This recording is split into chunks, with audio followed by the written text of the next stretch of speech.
Hello guys, this is Alpha Joseph from Programmertz. Bana, katika video hii tutaenda kuangalia jinsi ya kuanza kutengeneza project yetu ya kwanza kabisa. Tutaenda kuangalia jinsi ya kufanya first project upande wa HTML. Tumeshaangalia maana ya HTML, tumeshaangalia website, concept zake. Kama hujaangalia video hizi basi refer back to video zilizopita na uweze kujifunza zaidi ili uweze ukaendelea na video hii. So I believe kwamba tumeshafanya installation unaona ya browser na Visual Studio Code. Kwa siku ya leo tutaanza kwa kutengeneza project yetu ya kwanza kabisa ya HTML. So bila kupoteza muda, niko katika kompyuta yangu, na kitu ambacho unatakiwa kukifanya ukiwa katika kompyuta yako, unatakiwa kutengeneza folder mahali popote pale ambapo utalikumbuka ile folder umeitengenezea wapi. So unaweza kutengeneza hapa kwenye desktop au kaenda sehemu ambapo utalistore kwenye disk zako na utakumbuka. So binafsi nitaistore kwenye disk zangu, umeona. Kwa nitafungua Windows Explorer, then nitaenda labda kwenye disk G, usaidia Programmertz kwa upande wa examples. Ndani ya folder la examples humu nitatengeneza folder langu ambalo hilo folder ndio litabeba website nzima ambayo tunaenda kuanza kujifunza. So nita right click popote pale, nitatengeneza folder. I hope unajua jinsi ya kutengeneza folder, na kama uelewi jinsi ya kutengeneza folders, then kuna video kwa ajili ya computer basics. So angalia hizo video za computer basics jinsi ya kutengeneza mafolder. So nitaliita hili folder labda website, right? Website kama hivi, website. So hili folder nimeliita website. Then ndani ya hili folder ndo page zangu zote za website zitakuwa zinaenda kulala huko ndani. So kitu ambacho nitafanya ni kulifungua hili folder kwenye Visual Studio Code, umeona. So unatakiwa kufuata hizo step. Fungua hili folder kwenye Visual Studio Code. So uta right click, then uta open with Visual Studio Code, umeona. Binafsi natumia Windows 11, kwa kama unatumia Windows 10 itakuwa tofauti kidogo. So hili folder limekwisha kufunguka hapa katika Visual Studio Code yetu, kama unavyoiona window Visual Studio Code, unaona. Na hapa huwa inaonyesha tu labda recent project ambazo mlikuwa mkifanya kipindi cha nyuma, itaonyesha hapa. Kama hamna, itakuwa hamna chochote hapa. So kuna option hapa ya create new file, open folder na vitu kama hivyo. Ila ile folder ambayo tumelifungua ilikuwa inaitwa website. Ukiangalia hapa juu kuna title imeandikwa website, na hapa kwa juu kabisa inaonyesha kuna folder imeandikwa website, maana kwamba tumo ndani ya ile folder. So kwenye ile folder tunaweza kutengeneza pages, umeona, za HTML. Tunaweza create pages, create website yetu nzima kupitia kwenye ile folder. So ni vizuri kuorganize website yako katika folder. So unatengeneza folder, then kila kitu kitalai within a folder. So hata pros wanafanya hivyo, kila kitu kinakuwa within a folder, na ndani ya ile folder moja ndio unaweza kukata folder zingine nyingi, labda folder la CSS peke yake, au folder la JS, au folder linalobeba pages, vivyote vile utakavyojisikia baada ya hapo. So ili ku create page kuna njia nyingi. Unaweza create hapa kwenye new file, au kaja hapa katika file, kaja katika new file, umeona. Ila njia simple na haraka ni ya hapa hivi, umeona. Ukiangalia hapa kuna kitu kimeandikwa new file, umeona, na hivi kimeandikwa ni new folder, unaona. Hiki ni kurefresh, hiki ni collapse. Okay, so click tu hapa hivi katika new file, then itakuletea sehemu ya kuandika, umeona. Sasa tunaandika nini hapa, umeona. Hapa natakiwa ulipe jina hili file lako, ulipe jina, umeona. Tumesema kwamba website iko in terms of pages, kwa hii ndio itakuwa page yetu ya kwanza, kwa hiyo nitakiwa tuipe jina, umeona. Hili jina unaipa yote vile unapojisikia. Ukijisikia kuita alpha ni wewe, ukijisikia kuita jina lako ni wewe, ukijisikia kuita index, umeona, au hii page labda ni home page, unaweza kuita home, umeona, au vyovyote vile. So let's say mimi nitaita alpha, umeona. So kisha ita alpha, kabla hujamaliza inatakiwa specify kwamba hii file ni la HTML, maana kwamba hii web page ni HTML. So uta specify kiaje? Kuna specify kwa kuweka extension ya .html. Kwa baada ya kuandika jina unafuata .html kama hivyo, umeona. So tulivyoandika .html, kama umenotice kuna kitu hapa kimeongezeka kuonyesha kwamba ya now dealing with HTML. Nikibadilisha nikaandika .c, utaona inadili na C. Nikiandika .php, unaona, itabadilika hata nembo, inatambua Visual Studio Code yenyewe inatambua kwamba huyu mtu anataka kudili na PHP. So extension ya HTML ni .html. So hakikisha umeandika jina, na hili jina usiruke space katikati. Umeona nini? Unashauriwa usiruke space japo haina madhara, ila usiruke space. Kama unataka kuruka space, bora ukatumia underscore, labda alpha underscore Jose. Unaona kama hivyo, kwa kutumia underscore. Ila ni vizuri tu kaandika jina moja tu ambalo linaeleweka ili usichanganye.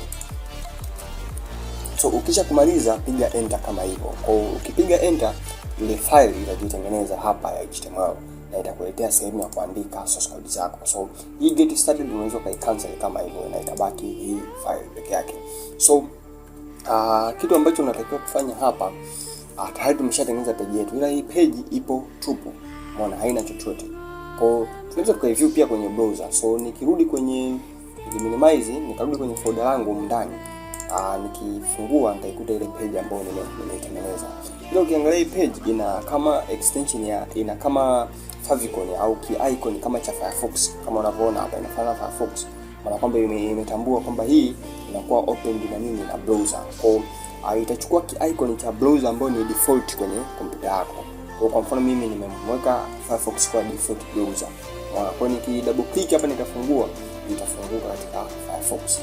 Unaona, na hapa juu inaonyesha kwamba hii folder iko katika local disk G, folder la website, na file inaitwa nini? Inaitwa alpha.html, right? So iko empty kama unavyoona. Unaona hapa niko kwenye browser. Unaona iko empty kama unavyoona, file iko empty. So hapa inatusikiliza, maana website zote huwa zinafungukiwa huko kwenye browser. Unaona yenyewe imefunguka kwenye browser, na kama inatusikiliza we are ready to create a website. So kitu ambacho unatakiwa kufanya ni kuanza kuandika sasa. Unaona, kuandika source code zako. Unaona, let's say niandike labda alpha Jose au tuandike welcome basi. Welcome Programmertz. Unaona kama hivyo. So ukisha kuandika, hakikisha unabonyeza control S kwa ajili ya kusave, au njoo hapa katika file then save. Unaona, ila shortcut ni kubonyeza control S. Unaona, kwa hiyo ukianza kuandika utakuta kuna kialama hapa cheupe. Ukiona kialama hapa cheupe, kama ndio mara ya kwanza, jua bana kwamba huja save. So kila unapoona kialama hapa cheupe, jua kwamba huja save. Kwa hiyo bonyeza tu control na S kwa ajili ya kusave. So hapa tumeandika welcome Programmertz, right? Kama hivyo nimezoom kidogo ili uweze kuona. So welcome Programmertz. So kitu ambacho unatakiwa ukishaandika na ukisha kusave, nenda kwenye browser yako, umeshafungua ile folder, then refresh hapa. Unaona, ukirefresh ile neno litatokea hapa, na kwamba inatusikiliza kutoka kule tulikoandika, na huko ina reflect, inaonyesha kwamba tunaandika welcome Programmertz, right? Kwa tukibadilisha hapa labda welcome programmer labda Kenya, let's say kwa mfano kama hivyo.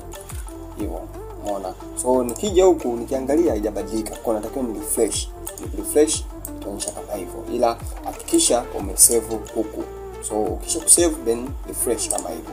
Sasa ukiangalia hapa tumeandika tu plain. Kwa unaweza nikaandika maneno mengi kama Programmer Kenya, this channel, this channel will teach you more on programming. Unaona, blah blah blah. Unaona, kama hivyo programming, labda nikaruka mstari nikaandika just be patient. Unaona, nikaandika labda make mode katika mstari unaofuata hapa chini. Unaona, just be patient kama hivyo. Inajiweka mstari mmoja kwa sababu hii ni very intelligent, kwa sababu inatambua hiki chote kitadisplay kama mstari mmoja.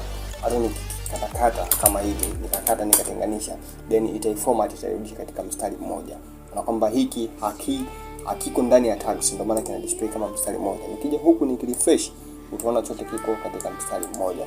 Unaona, sasa kwa kuandika tu hivi haitoshi. Unaona, we need to create something that is really, kuna steps ambazo tunataka tufuate ili kwa ajili ya kutengeneza nini page zetu. So kwa mfano nilisema mwanzo kabisa kuna elements na tags. Umeona, so kwa mfano kuna element moja hapa inaitwa labda ya heading. Umeona, nikaandika heading 1. Umeona, afu nikaandika Programmertz. Umeona kama hivyo, then nika save, then nikaja nika refresh huko. Nimeandika Programmertz kwa herufi kubwa. Umeona, yani kwa maandishi yaliyokolezwa. umeona, na zito na kozi wako bolded, umeona. Je, nikiandika tena hapa labda heading 3, umeona, hizi ni headings, umeona, nitakufundisha zaidi kwa sababu labda hivyo labda Programmertz, umeona, nika save then nikaja huko nika refresh, umeona, tumefuata kwa chini yake. Sasa kwa nini imekuwa kubwa afu heading 3 imekuwa ndogo? Kati ya heading 1 na heading 3 natokea heading 1 ni mkubwa, heading 3 ni mdogo huko kwenye browser yetu tulivyoona, umeona. So zote hivi nitakufundisha utaelewa nini maana yake. Na je, tunaandika tu chochote tunachojisikia? No, kuna format ya kufuata jinsi ya kuandika HTML. So hivyo tu nimekuelezea ujue tu jinsi ya kuandika, kutengeneza file, kulipa extension ya HTML, kusave kazi yako baada ya kuandika, na then ku double click, umeona, na then baada ya ku double click iende ifunguke kwenye nini, kwenye browser yako kama hivyo. So safety, kuna videos nyingi zinaendelea, utajifunza, na katika next lecture tutaangalia jinsi ya kufanyaje, jinsi ya kujua format nzima au structure nzima ya HTML. So bye bye.